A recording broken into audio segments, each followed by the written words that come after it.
রান্না একটা শিল্প, রান্না একটা আর্ট।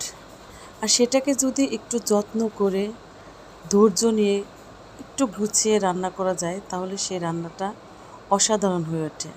আসসালামু আলাইকুম, সবাই কেমন আছেন? আমার নতুন ভিডিওতে সবাইকে স্বাগতম।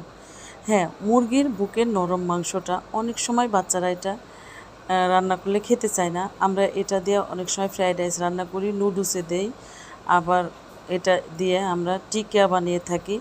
তো এক একজন এক একভাবে এই নরম বুকের মাংসটাকে আমরা রান্না করে থাকি। তো আমি আমার নতুন একটু এক্সপেরিমেন্ট করলাম এটা নিয়ে। আমি ভাবলাম যে এই মাংসটাকে একটু অন্যভাবে করে যদি রান্না করা যায়, তো দেখি আমার বাচ্চাটা পছন্দ করে কিনা। বাচ্চাদের রুচির পরিবর্তন হয়, বারবার বাচ্চারা একরকম খাবার খেতে চায় না। তো আমি একটু ট্রাই করলাম, দেখি কেমন হয়, বাচ্চা পছন্দ করে কিনা। তো আমি মাংসটাকে ভালো করে ধুয়ে আদা রসুন মাখিয়ে প্রথমে আমি ভেজে নিলাম। আর প্রত্যেকটা বাচ্চাই কিন্তু আলু পছন্দ করে, আর আমি ওই মাংস ভাজার তেলেই আলুটাকেও একটু ভেজে নিয়েছিলাম। ভেজে নিয়ে তারপর আমি মশলা দিয়ে কষিয়ে নিচ্ছি। এই যে দেখতে পাচ্ছেন, আমি মশলা দিয়ে কষিয়ে নিচ্ছি। মশলা একটু মোটামুটি দিয়েছি, বাচ্চা যেহেতু খাবে, ঝালটা কমিয়ে দিয়েছি। আর মাংসের মধ্যে যতটুকু মশলা দেওয়া যায় ঠিক ততটুকুই দিয়েছি। তো দেখতে পাচ্ছেন আমার রান্নাটা, আমি একটু টমেটো দিলাম, একটু ভিন্ন স্বাদ আনার জন্য টমেটোটা দিলাম, দেখতেও একটু ভালো লাগে, টমেটোর কালারটা আসে সুন্দর করে। তো বাচ্চাদের খাওয়ানোর জন্য অনেক রকম চেষ্টা করতে হয়, আর এটা রুটি, পরোটা, খিচুড়ি দিয়ে খেতে কিন্তু ভীষণ মজা। তো আমার বাচ্চাটা খুব পছন্দ করেছে, তো দ্বিতীয় দিনও আমি আবার রান্না করেছিলাম এটা।